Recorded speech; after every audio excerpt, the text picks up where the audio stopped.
When you pack your life into cardboard boxes, it feels like a promise. Every taped edge whispers, "This will be worth it."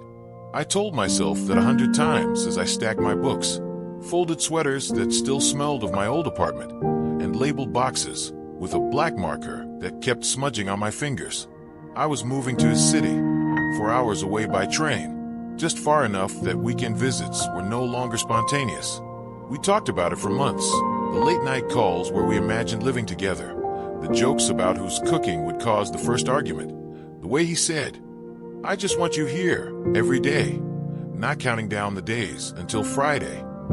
When the moving van pulled up, my friends helped me load everything. They teased me. Romantic fairy tale. Modern sacrifice. Don't forget us when you're living happily ever after. My mom hugged me too tightly and whispered, "Just make sure he's worth it." The train ride felt like the beginning of a new book. I looked out at fields, towns, billboards half falling apart, and thought, this is the geography of my choice. When I arrived, he was waiting at the station, holding a paper coffee cup. His smile looked like home had already unpacked itself. He kissed me on the forehead and said, "You're here, finally." And in that moment, the ache in my chest disappeared. The first weeks were good. We built small routines, grocery shopping on Sundays, arguing playfully about brands of pasta, taking evening walks past the river. He loved introducing me to his friends. "This is her, the one I kept telling you about." They smiled at me with curiosity and mild approval, as if checking whether I was worth the hype. But moving is not just romance. It's paperwork, it's loneliness, it's the absence of your old streets. I didn't know anyone in this city except him.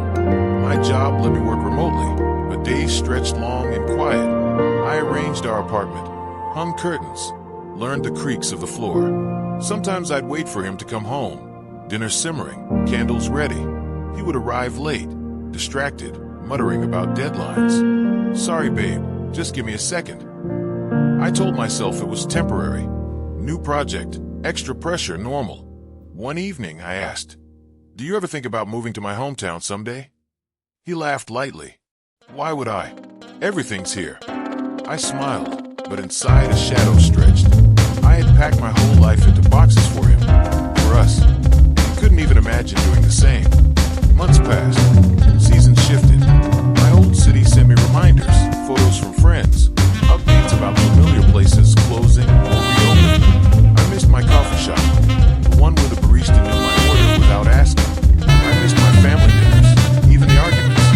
When I told him I felt homesick, he kissed my cheek and said, "You'll get used to it." As if belonging was a sweater you could break in with enough wear. His career thrived. He got promoted, started traveling for conferences.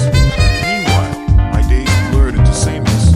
I tried yoga classes, book clubs, language apps. I tried everything except admitting that I was lonely even when he was in the room. On our anniversary, I planned a small dinner, cooked his favorite meal, bought a bottle of wine we couldn't really afford. He came home late, exhausted, and said, "Can we celebrate this weekend instead?" I nodded, clearing the plates I had set. I told myself not to be dramatic, but when I washed the uneaten food down the drain, it felt like erasing myself. Friends from my old city asked when I'd visit. Soon, I said, but soon turned into excuses. Travel was expensive. He had work. Deep down, I felt ashamed to admit that my grand romantic gesture wasn't unfolding the way I promised everyone. One night, over takeout, I brought it up again. "Would you ever move for me? If I got a job back home? Or if I really needed to be closer to family?" Pause, chopsticks midair. I don't see why that would happen. My whole career is here. My network is here. My life is here. I wanted to ask, what about me? Am I not your life too? But the words stuck like dry rice in my throat. Instead, I smiled weakly and said, "Makes sense." Inside, something cracked. The breaking point wasn't dramatic. It wasn't an affair or a fight. It was a Tuesday evening. I'd cooked again, waited again, and watched again as the clock betrayed me. When he finally walked in, late and tired, scrolling on his phone, I said, "I can't do this anymore." He froze. "You're right. Live in a city where I have no roots, waiting for you to remember that I gave up everything."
what?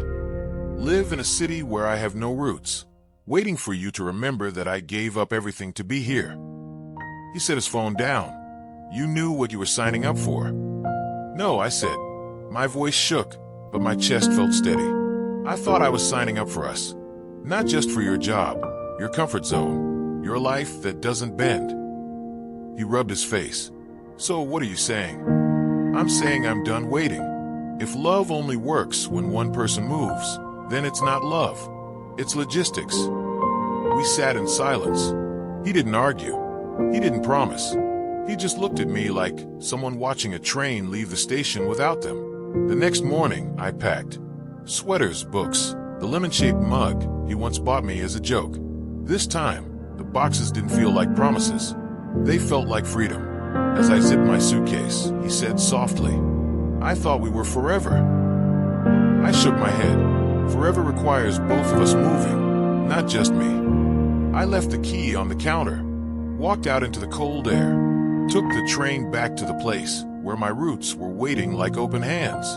And for the first time in months, I felt like I was home. If you enjoyed this story, don't forget to like the video and subscribe for more.